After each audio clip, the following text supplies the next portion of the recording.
মামা, কালকে তোর বাইকটা দিস তো, এক জায়গায় যামু। কই যাবি তুই? তোর যাই না লাভ নাই, বাইক দিবি তুই। না রে মামা, বাইক দেওয়া যাবো না, কালকে আমি এক জায়গায় যাবো। আরে বেটা, আমার ইমার্জেন্সি ভাই, লাগবো রে ভাই। কালকে ধানমন্ডি যাবো, যে লোকে দেখা করতে, তুই কি লিগে বুঝোস না? কিরে মামা, আমিও তো ধানমন্ডি যেতাম, তাহলে একসাথেই যাই দুজনে, সমস্যা কি? তুই ধানমন্ডি গিয়ে কি করবি রে? মামা, তোর ভাবির বাসা তো ফাঁকা, আমাকে তো বলছে বাসায় যেতে। কি রে ভাই, আমিও তো জিএফের সাথে দেখা করতে যাইতেছি বাসায়। আমার জিএফ তো আমাকে বাসায় ডাকছে। কেমনে ভাই মিলা গেল? ঠিক আছে মামা, ডিল ফাইনাল। আর দুইজনে কালকে একসাথে ধানমন্ডি যাবো, আর তুমি আমাকে ই ব্লক 4 নম্বর লাইনে দিয়ে আসবা, ঠিক আছে? ইবলক 4 নাম্বার লাইনে তুই কি করবি? আমার জিএফ এর বাসায় তো ওই লাইনে।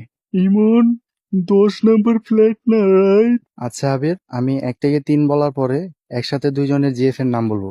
1, 2, 3। সাদিয়া। সাদিয়া। মাইরে ফালাইছে রে লেঙ্কা মাইরে